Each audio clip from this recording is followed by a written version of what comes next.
दोस्तों नमस्कार, स्वागत है एक बार फिर से आज की वीडियो ताजा खबरों में। बस आपसे निवेदन है कृपया वीडियो को लाइक कर दें, चैनल को सब्सक्राइब करें और घंटी बटन भी दबा दें। ये पहली बड़ी खबर है। कांग्रेस पार्टी को जय बजरंगबली के नारे से समस्या। कांग्रेस नेता बोले ये नारा माइनॉरिटी में पैदा कर रहा डर। ये आपको बता दें कि कर्नाटक चुनाव में अब केवल गिने चुने दिन बाकी हैं। ऐसे में राजनीति दिन पर दिन गर्माती दिख रही है। एक और जहां पीएम मोदी ने पोलिंग बूथ पर जय बजरंगबली का नारा देने की बात की, तो वहीं कर्नाटक कांग्रेस ने इसे माइनॉरिटी को डराने धमकाने का आरोप लगाया है। कर्नाटक कांग्रेस के नेता रहमान खान ने कहा कि जिसमें उन्होंने खुले शब्दों में कहा कि ये और कुछ नहीं बल्कि माइनॉरिटी में डर पैदा करने का नारा है। रहमान ने कहा कि जय बजरंगबली का नारा माइनॉरिटी को डराने के लिए है। उन्होंने प्रधानमंत्री नरेंद्र मोदी पर आरोप लगाते हुए कहा कि बूथ के अंदर माइनॉरिटी में डर पैदा करने के लिए पीएम मोदी ने जय बजरंगबली का नारा दिया है। उन्होंने कहा कि बूथ में लोग जब जय बजरंगबली का नारा लगाएंगे तो माइनॉरिटी डर जाएंगे और वो वोट करने नहीं जाएंगे। अगली बड़ी खबर, बेंगलुरु में पीएम नरेंद्र मोदी ने किया मेगा रोड शो। समर्थकों में भारी उत्साह।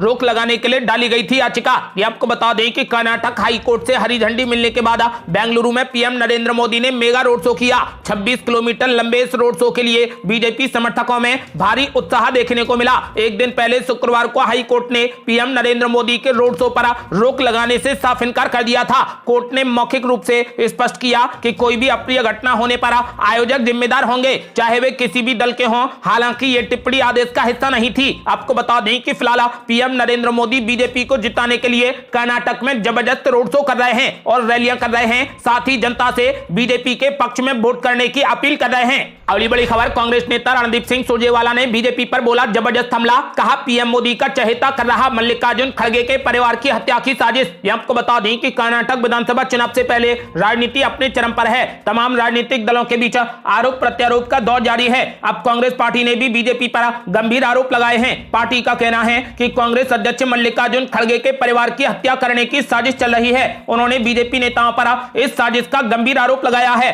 कांग्रेस नेता रणदीप सिंह सुरजेवाला ने कहा कि बीजेपी नेता अब मल्लिकार्जुन खड़गे और उनके परिवार के सदस्यों की हत्या की साजिश रच रहे हैं। ये चित्रकूट से बीजेपी के उम्मीदवार की रिकॉर्डिंग से स्पष्ट हुआ है, जो पीएम मोदी और मुख्यमंत्री बसवराज बम्बई का चहेता भी है। रणदीप सिंह सुरजेवाला ने कहा कि बीजेपी प्रजातंत्र की हत्या कर रही है और अब विपक्ष की हत्या की भी साजिश सामने आ रही है। उन्होंने कहा कि प्रधानमंत्री नरेंद्र मोदी और गृह मंत्री अमित शाह कर्नाटक में संविधान का मजाक उड़ा रहे हैं। बीजेपी इस स्तर तक गिर गई है कि वो मल्लिकार्जुन खड़गे की हत्या करवाना चाहती है। उन्होंने कहा कि बीजेपी को कर्नाटक की जनता ने नकार दिया है, इसीलिए बीजेपी परेशान हो गई है। अगली बड़ी खबर, बजरंग दल विवाद के बीच मल्लिकार्जुन खड़गे ने बीजेपी को दिया करारा जवाब। कहा जय बजरंगबली तोड़ दे भ्रष्टाचार की नली। ये आपको बता दें कि बजरंग दल के मुद्दों को लेकर बीजेपी की ओर से किए जा रहे हमलों पर कांग्रेस अध्यक्ष मल्लिकार्जुन खड़गे ने करारा जवाब दिया है। मल्लिकार्जुन खड़गे ने बीजेपी के आरोपों पर कहा कि जय बजरंगबली तोड़ दे भ्रष्टाचार की नली। कांग्रेस के कर्नाटक चुनाव के घोषणा पत्र में बजरंग दल पर प्रतिबंध लगाने के वादे पर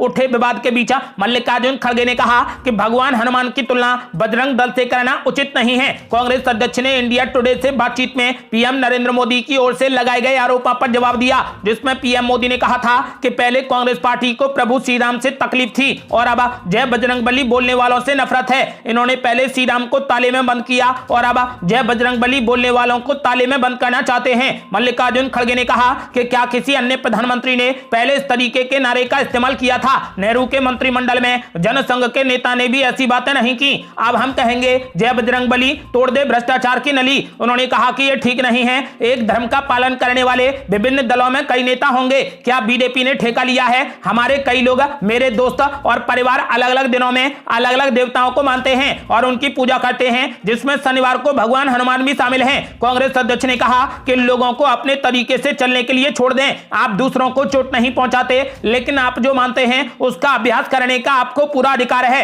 मल्लिकार्जुन खड़गे ने कहा कि कर्नाटक में अपने निर्वाचन क्षेत्र में 80 हनुमान मंदिरों का मैंने निर्माण करवाया। जब मैं बंदोबस्ती मंत्री था, यह देखना मेरा कर्तव्य है कि मैं किसी को चोट नहीं पहुंचाऊं, भले ही मेरी मान्यताएं कुछ भी हों। क्या बजरंग दल पर प्रतिबंध के वादे ने राज्य में कांग्रेस पार्टी के अभियान को अंतिम समय में पटरी से उतार दिया है? इस पर मल्लिकार्जुन खड़गे ने कहा कि बीजेपी ने इसे मुद्दा इसलिए बनाया क्योंकि वे इस तरीके की धारणा बनाना चाहते थे। सभी को घोषणा पत्र रखने की स्वतंत्रता है और हमारा घोषणा पत्र हमारी मसौदा समिति की ओर से तैयार किया गया था। इसका मतलब ये नहीं कि हम हिंदुओं के खिलाफ हैं। बीजेपी अकेले हिंदू है, हालांकि मैं एक हिंदू हूं, लेकिन मैं बुद्ध के विचारों और नेहरू व अंबेडकर की फिलॉसफी में पूरे तरीके से विश्वास करता हूं। ये सब निजी बातें हैं, आप चुनाव के लिए इसका फायदा क्यों उठा रहे हैं? मल्लिकार्जुन खड़गे ने कहा कि विधानसभा के सहमत होने पर ही प्रतिबंध लगाया जाएगा। जब प्रतिबंध लगाने का समय आएगा तो हम देखेंगे, चर्चा होगी, विधानसभा की सहमति होगी, तभी इसे पारित किया जाएगा।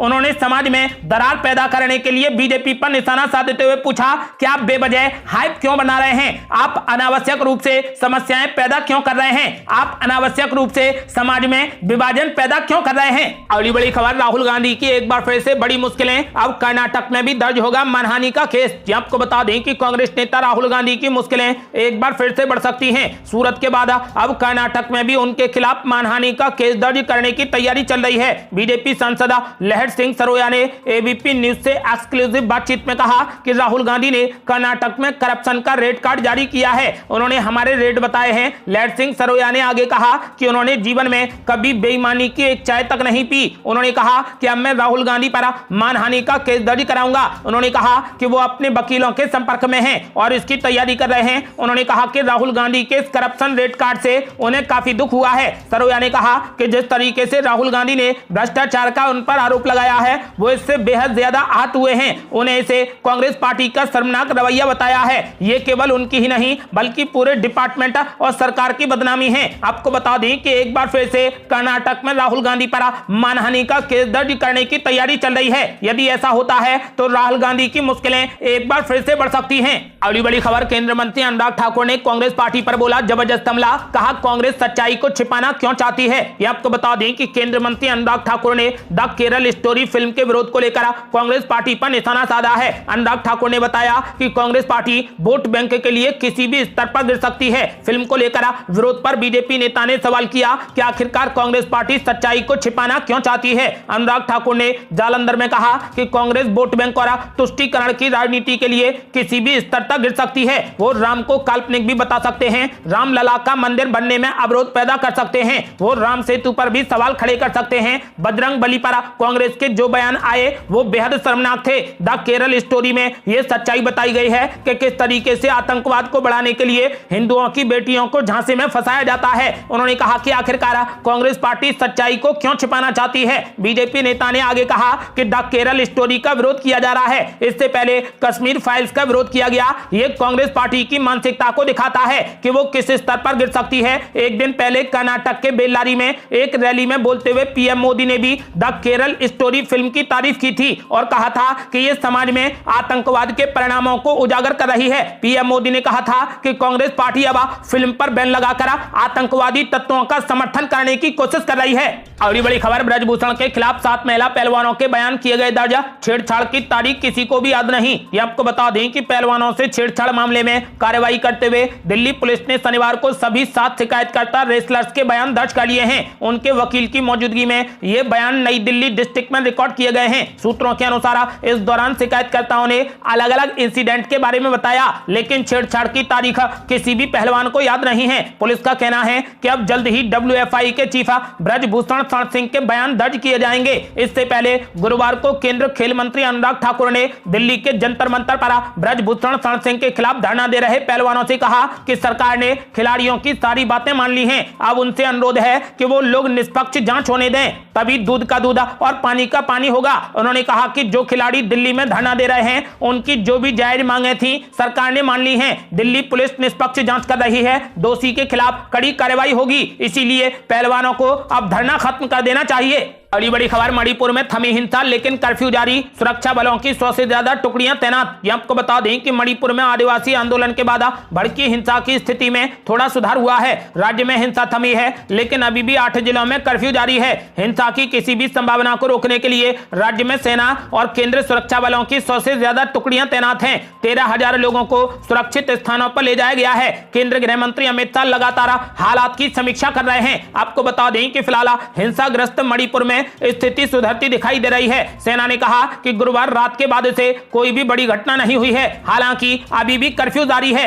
अगली बड़ी खबर, पहली प्रतियोगिता और पहला स्थान। पीएम नरेंद्र मोदी ने दी नीरज चोपड़ा को दोहा डायमंड लीग जीतने पर बधाई। आपको बता दें कि प्रधानमंत्री नरेंद्र मोदी ने नीरज चोपड़ा को दोहा डायमंड लीग में प्रथम स्थान प्राप्त करने पर बधाई दी है। प्रधानमंत्री ने शनिवार को ट्वीट कर कहा कि साल की पहली प्रतियोगिता और पहला स्थान 88.67 मीटर की वर्ल्ड लीड थ्रो के साथ में नीरज चोपड़ा का दोहा डायमंड लीग में शानदार प्रदर्शन हुआ है। उन्हें बधाई है, आगे के प्रयासों के लिए उन्हें शुभकामनाएं। आपको बता दें कि फिलहाल प्रधानमंत्री नरेंद्र मोदी ने दोहा में डायमंड लीग में प्रथम स्थान प्राप्त करने के लिए नीरज चोपड़ा को बधाई दी है। अगली बड़ी खबर, मुख्यमंत्री योगी आदित्यनाथ ने बजरंग दल के मुद्दे पर कांग्रेस पार्टी पर बोला जबरदस्त हमला। कहा कांग्रेस पार्टी हिंदू आस्था के साथ कर रही खिलवाड़। आपको बता दें कि कांग्रेस पार्टी ने कर्नाटक विधानसभा चुनाव के अपने घोषणा पत्र में बजरंग दल पर बैन लगाने का वादा किया है, जिसके बाद पीएम नरेंद्र मोदी समेत बीजेपी के तमाम नेताओं ने कांग्रेस पार्टी पर हमला बोल दिया है। अब उत्तर प्रदेश के मुख्यमंत्री योगी आदित्यनाथ ने भी इस मुद्दे को लेकर कांग्रेस पार्टी पर जमकर निशाना साधा है।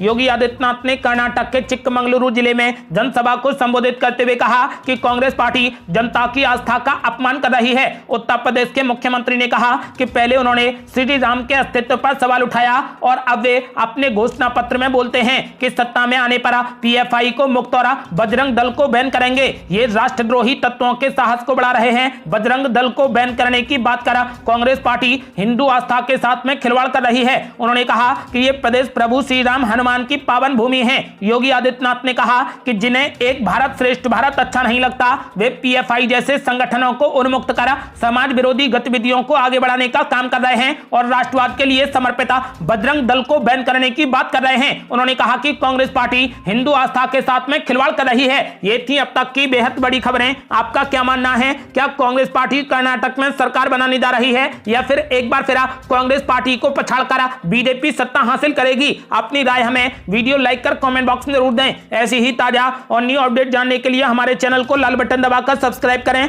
और घंटी बटन भी दबा दें। जल्दी मिलते हैं बड़ी अपडेट के साथ, तब तक के लिए जय हिंद, जय भारत।